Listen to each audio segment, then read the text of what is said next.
ಬಾಳಕದನದಲ್ಲಿ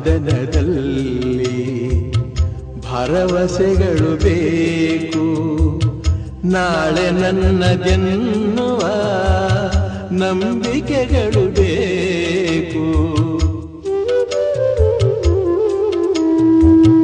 ಜೀವರಾಶಿಯಲ್ಲಿ ಮಾನವರಿಗೆ ಆದ್ಯತೆ, ನಾವೇ ಮೂಢರಾದರೆ ಜ್ಞಾನಕ್ಕೆಲ್ಲಿ ಪೂಜ್ಯತೆ. ಇಲ್ಲಿ ಈ ಸಭೆ